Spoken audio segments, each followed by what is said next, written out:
Bonjour, vous regardez Tesla Geek.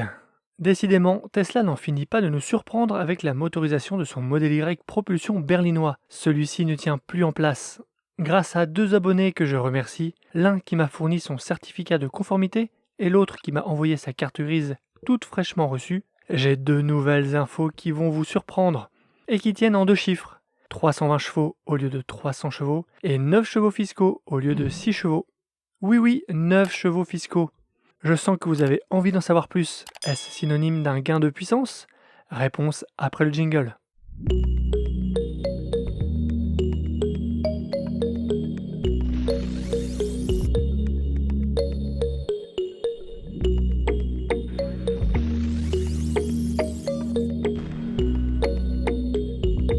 Avant de vous en dire plus sur ces découvertes, je vais très rapidement replacer quelques notions importantes pour bien comprendre cette vidéo.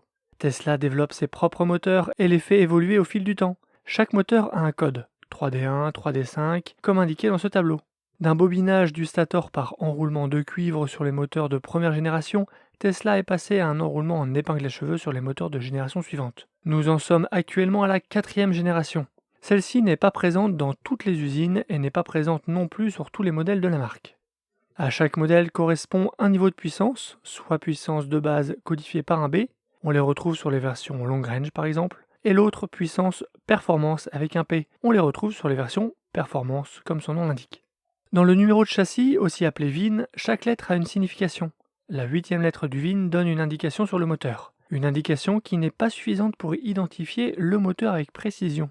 Une autre donnée est très intéressante, elle se retrouve sur la carte grise. Dans la case D2 de la carte grise, on retrouve aussi une codification sous la forme d'une série de chiffres et de lettres.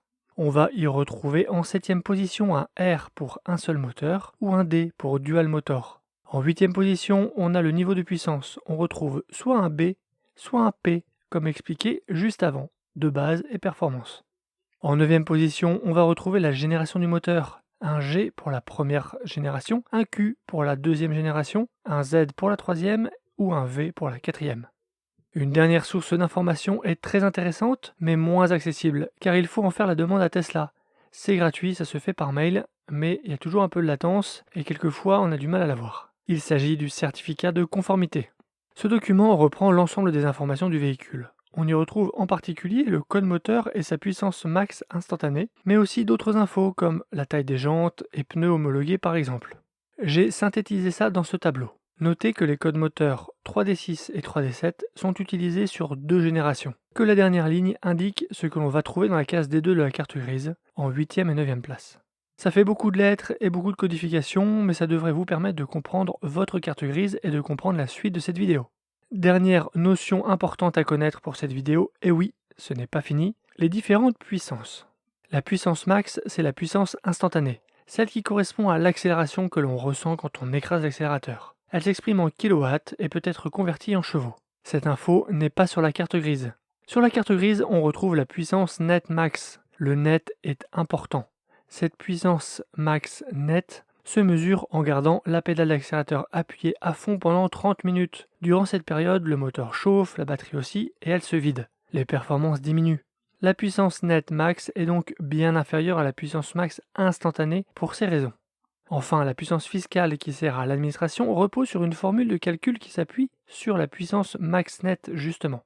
Ça y est, maintenant on a les bases, on peut enchaîner avec le Model Y propulsion berlinois et ses multiples variantes.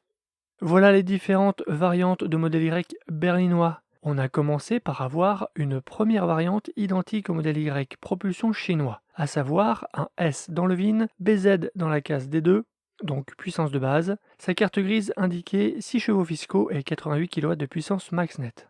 Grâce au certificat de conformité, on sait qu'il fait 220 kW comme la version chinoise. Jusque-là, rien d'étonnant. Ensuite, on a eu pendant une très courte durée une version bizarre, pas cohérente, avec un J dans le VIN, mais toujours BZ, 6 chevaux fiscaux et 88 kW. Celle-ci a été vite abandonnée par Tesla, sûrement une erreur à l'homologation.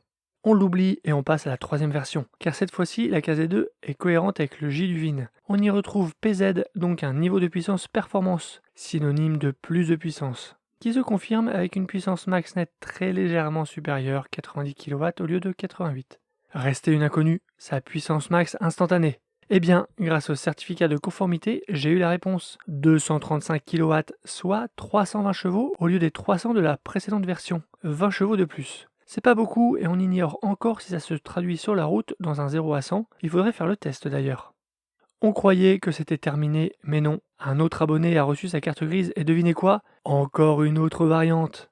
Cette fois-ci, dans le vide, on a un S, mais sur la carte grise, on retrouve 125 kW en puissance max net et 9 chevaux fiscaux. Le Y passe de 6 à 9 chevaux fiscaux. Ça fait un gros bond. Est-ce aussi synonyme d'un bond de puissance? Eh bien non. Comme pour les modèles Y performance et grande autonomie avant lui, Tesla commence à installer son moteur de 4ème génération dans la version propulsion. Ce qui est confirmé par le V qu'on trouve dans la case des deux. Précédé d'un B, on sait que c'est une puissance de base, donc il fait 220 kW, 300 chevaux. Ce qui est cohérent avec le S du VIN finalement. Comment expliquer cette grosse différence de chevaux fiscaux? Eh bien, comme expliqué avant, la formule de calcul se base sur la puissance net max et celle-ci est bien plus élevée que sur les générations précédentes. Je pense que le moteur doit moins chauffer qu'avant, ce qui permettrait de maintenir un bon niveau de puissance plus longtemps pendant le test. Rappelez-vous, je parlais déjà de ce nouveau moteur pour le Y-Perf et Long Range dans cette vidéo. On retrouve ces informations sur les derniers documents d'homologation, disponibles sur la toile. Quand on a BZ ou BV, on a 220 kW de puissance instantanée, 300 chevaux. Quand on a PZ ou PV, on a 235 kW de puissance instantanée, soit 320 chevaux. On retrouve ici les différentes puissances max net 90, 88 et 125 kW pour respectivement les variantes PZ, BZ, BV et PV. Il n'est pas impossible qu'une dernière variante arrive, avec un J dans le VIN, un PV dans la case des deux. Elle devrait faire aussi 9 chevaux mais 235 kW. En gros, la version de puissance performance du moteur 4ème génération. C'est en tout cas ce qu'indique ce document qui référence les combinaisons possibles du Y-propulsion. On voit dans cette colonne qu'avec le V de 4ème génération, on peut avoir les deux niveaux de puissance. Est-ce possible de choisir un moteur plutôt qu'un autre? Eh bien non, c'est la loterie Tesla. Pourquoi Tesla semble alterner entre ces deux différents moteurs? Ça, je l'ignore. Vous savez maintenant tout sur le modèle Y berlinois et ses variantes. J'espère que ça n'a pas été trop indigeste. Je vous partage aussi ces deux tableaux récapitulatifs des moteurs, génération, puissance en kW et en chevaux, lettres de VIN et case des deux de la carte grise. Le premier est pour la Model 3 depuis 2019 et le second pour le modèle Y depuis 2021.